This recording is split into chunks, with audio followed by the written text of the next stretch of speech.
En Metropolitan 88.5 FM caben distintas visiones del mundo. Confrontamos ideas y nos encanta el debate. Son nuestros estelares, los protagonistas de los siguientes minutos en Buena Costumbre. Al tiro saludamos con afecto y con gratitud por la presencia de Paz Charpentier, la directora ejecutiva de la Fundación Juntos Más Libres. ¿Cómo estás, Paz? Muy buenos días. Hola, Paz, ¿cómo estás? Muy buenos días, Álvaro, Constanza. La gratitud es mía de poder participar con ustedes hoy día y, por supuesto, con todos quienes nos escuchan, a quienes les mando un fuerte abrazo en este día con sol en Concepción.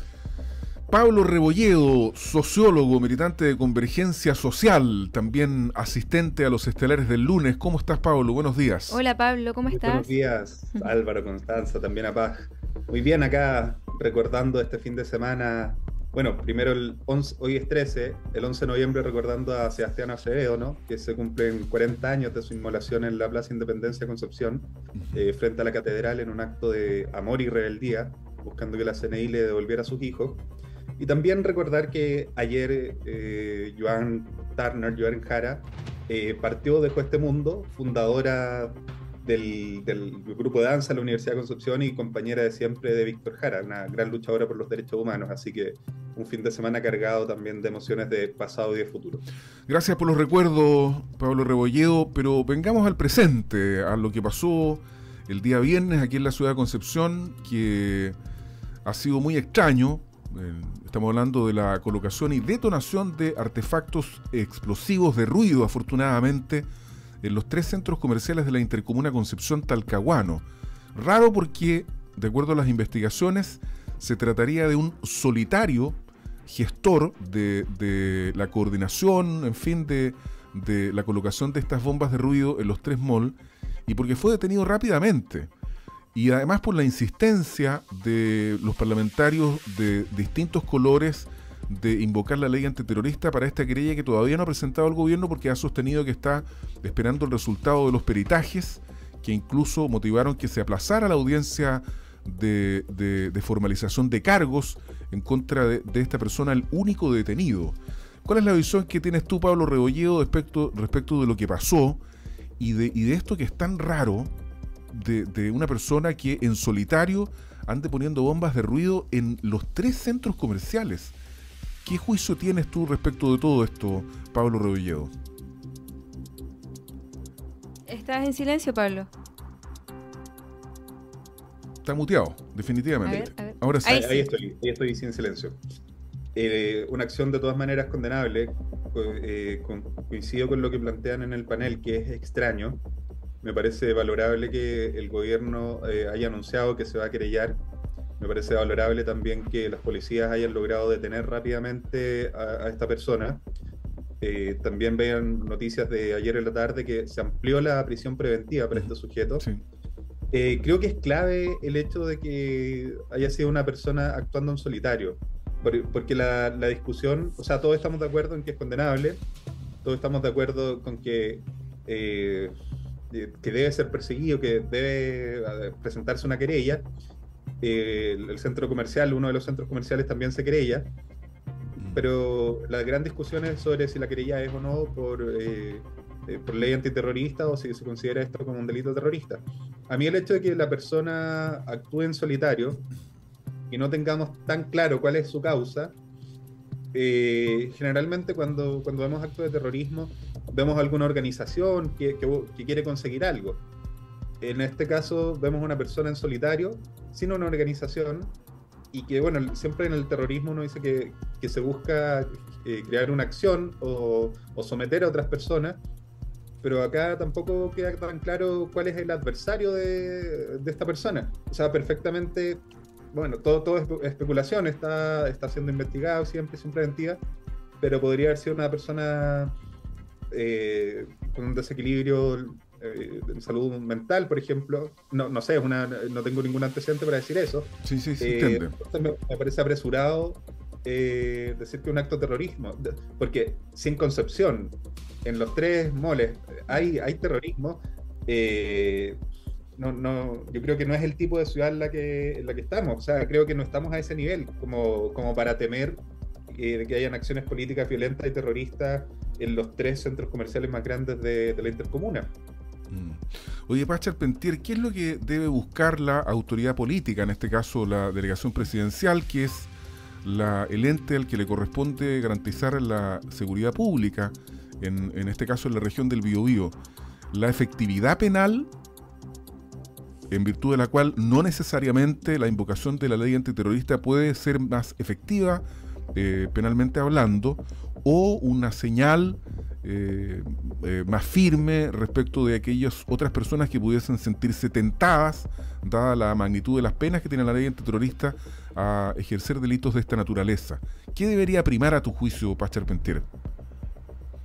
Bueno, yo creo que además esta noticia está complementada con otra noticia que marca, a mi juicio y a juicio de varias personas que nos están escuchando probablemente, un antes y un después. ¿En qué sentido? En que este fin de semana conocimos y fuimos testigos de un aumento sustantivo en 2 delitos que eran prácticamente inexistentes, o no sé si inexistentes, pero muy reducidos y muy excepcionales en nuestro país, como son el caso del secuestro y poner estas bombas de ruido.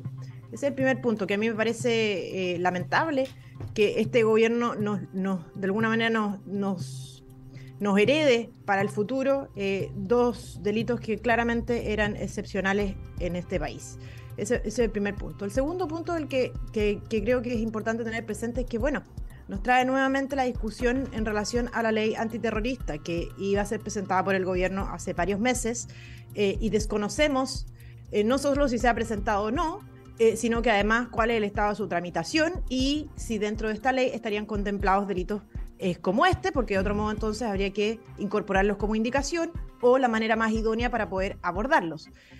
Tercero, la discusión, o más bien el reproche que uno hace al gobierno en esta materia y particularmente a la delegada presidencial, es que la propia delegada presidencial, Álvaro, señaló que estos actos tuvieron por objetivo generar miedo, temor, ¿verdad? Y pucha que lo hicieron. Porque la verdad es que causó gran conmoción el hecho de que en varios centros comerciales distintos se detonaran estas bombas simultáneamente. Y no solo eso, sino que además, de acuerdo a lo que aparece en la prensa, se habría constatado en el lugar información relativa a que estos actos de bombas de ruido habrían sido complementadas además con panfletos, me parece que es la palabra más idónea, alusivos al conflicto que existe hoy en Medio Oriente. Entonces la verdad es que si tenemos esos 2 antecedentes, resulta extraño que la delegada presidencial entonces no sea la primera intención o el primer instinto, la primera reacción inmediata que tendría cualquier persona de sentido común, teniendo estos 2 antecedentes a la vista, es calificar el hecho como terrorismo. Entonces eso es lo que uno reprocha, digamos, si están todos los antecedentes, si el gato, en el fondo, si tiene patas, si tiene pelo, si tiene cola y tiene, qué sé yo, en el fondo bigotes de gato, bueno, la cosa es un gato, ¿o no? Y eso es lo que uno al menos critica. Y por último, señalábamos aquí, conversábamos en relación a que esto habría sido un hecho llevado adelante por una única persona. Bueno, chuta, los hechos, digamos, difícil de creer que esto haya sido coordinado, llevado adelante por una única persona, porque como comentábamos antes, en varios centros comerciales simultáneamente, eso requiere aparentemente y a primera vista, el sentido común nos dice que eso requiere más que la participación y coordinación de una única persona. Entonces yo espero que esto realmente se resuelva y que se tengan todos estos antecedentes a la vista, pero también hacer un llamado a nuestros parlamentarios, a la delegada presidencial, al gobierno y a nuestros parlamentarios a que, bueno, hechos como estos no se pueden volver a repetir y por lo tanto es necesario tenerlos presentes a la luz de la discusión que debe ser llevada adelante con ocasión de la ley antiterrorista, porque esto no puede seguir pasando en nuestro país. Es otro antecedente más de todas las situaciones de similares características, además, que se presentan lamentablemente en la macrozona sur con ocasión del conflicto que tenemos en la provincia de Arauca, en la región de la Araucanía, que es de terrorismo puro y duro y que ya amedrenta y en el fondo complica y la vida de miles de chilenos en esa zona, estimado Álvaro. Y efectivamente nosotros comentábamos un poco lo mismo, Paz y Pablo, respecto a lo ocurrido, ¿cierto? Es extraño que en el fondo con una frecuencia o con una separación de tiempo tan mínima, una persona haya actuado sola en los 3 centros comerciales, porque en el fondo es extraño, es muy extraña toda la situación. Y además, ¿cuál es la intención que hay detrás de esto? En el fondo, poner estas bombas de ruido generó mucho pánico en la gente. Pero, en fin, ya vamos a ver qué es lo que efectivamente ocurrió, si es que hay más personas implicadas en esto. Espero que se sepan detalles, como tú dices, Paz, porque definitivamente hay que saber qué es lo que movió además a esta persona a hacer este atentado contra los centros comerciales. Por otro lado, me gustaría conversar un poquito, ¿cierto?, respecto a lo que está ocurriendo con el caso Convenios y la acusación que se está intentando, o que se quiere impulsar, ¿cierto?, contra el ministro Montes. Efectivamente, acá también hay una situación bastante compleja respecto a si él estaba al tanto o no de lo que estaba ocurriendo, si es que sabía, por qué no se llevaron las acciones antes, ¿cierto? Porque no se tomaron medidas antes, o por qué no se incluso denunciaron diciendo, oye, está ocurriendo esto, pero es un hecho aislado, por qué no se tomaron medidas a tiempo. Y si es que no sabía, ¿qué es lo que está pasando también con sus seremis, en el fondo, que no le comunican o que no le informan la situación al ministro, ¿cierto? Pablo, me gustaría saber tu opinión al respecto sobre esta acusación que se está haciendo contra el ministro. No, a mí la verdad es que la idea de acusación constitucional al ministro Montes, en razón de esto, me parece totalmente desproporcionado. ¿Por qué? Porque esta idea surge luego de la presentación del Contralor Bermúdez en una comisión investigadora de la Cámara de Diputados por el programa de asentamientos precarios. Y la gran conclusión del Contralor Bermúdez, que primero, el periodo investigado no es solamente el periodo en que era ministro de Vivienda el ministro Montes. O sea, investiga el periodo desde enero del 2021 hasta junio de este año, que es el momento en que está ya el caso Convenio. Entonces, la gran advertencia que hace es sobre la debilidad institucional que permitió que personas se aprovecharan de este tipo de mecanismos. Pero el concluir de ahí una acusación constitucional al ministro Montes, a mí me parece un salto que no logro comprender. O sea, si fuera por lo mismo, en los primeros 6 meses de este gobierno se debería haber hecho una acusación constitucional al ministro Felipe Ward. Por lo mismo, creo que hay una actitud permanente de la oposición, que tiene todo el derecho a ser oposición, pero que yo lo invitaría a mirar los problemas del país con otra perspectiva. Porque, por ejemplo, pasa lo de las bombas de ruido y Paz nos dice que es el problema más lo de los homicidios que va a heredar el gobierno al gobierno siguiente. O sea, entendiendo que esto surge en este gobierno, cuando son problemas que ha tenido el país por diversas causales, que la Fiscalía y los policías han dicho que hay nuevos tipos de delitos que tienen que ver con la migración, que sabemos que podríamos decir, o sea, que no tienen que ver con la migración, sino que quiero ser muy preciso aquí, que son más comunes en otras culturas delictuales, ¿no? Y también podríamos decir que la gran señal de llamada que dio el expresidente Piñera yendo a Cúcuta el 2021, vamos a seguir recibiendo venezolanos en Chile, entre otras cosas, fue una señal de llamada que fue grave para la crisis migratoria.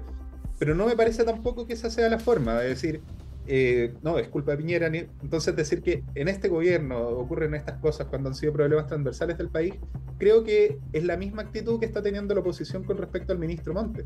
O sea, acá identificamos una situación de debilidad institucional, dijo el Contralor, ¿cuál era el objetivo de esto? De que se flexibilizaran los requisitos, que se pudiera construir más y más rápido. Pero hubo personas también inescrupulosas que utilizaron estas asignaciones directas.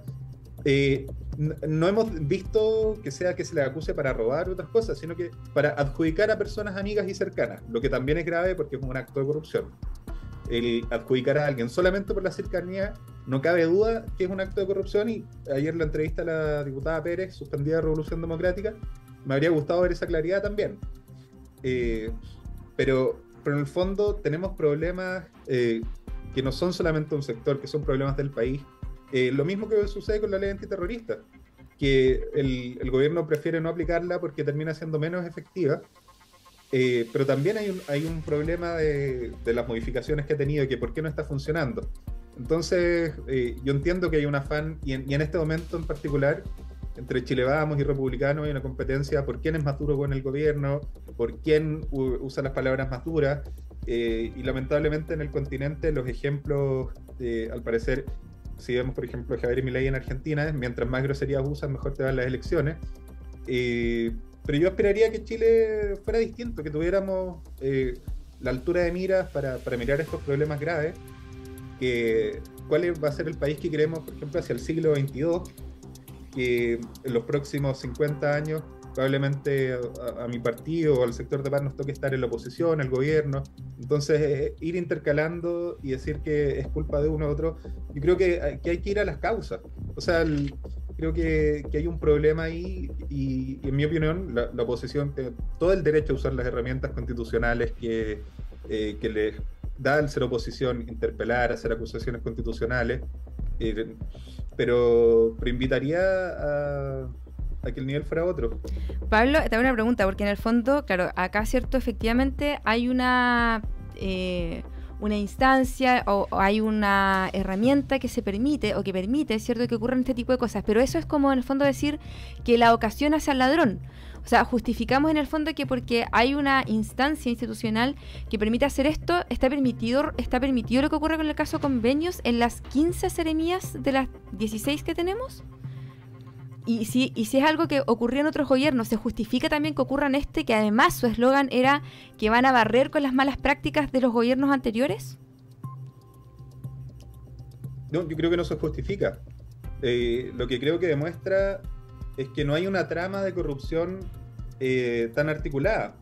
O sea, si vemos las denuncias en la región del Biobío vinculadas al gobernador Rodrigo Díaz o a otras seremías o a otros gobiernos, no justifica para nada que haya personas que hayan adjudicado a sus cercanos, no, de ninguna manera, pero sí creo que demuestra que es un problema a nivel institucional.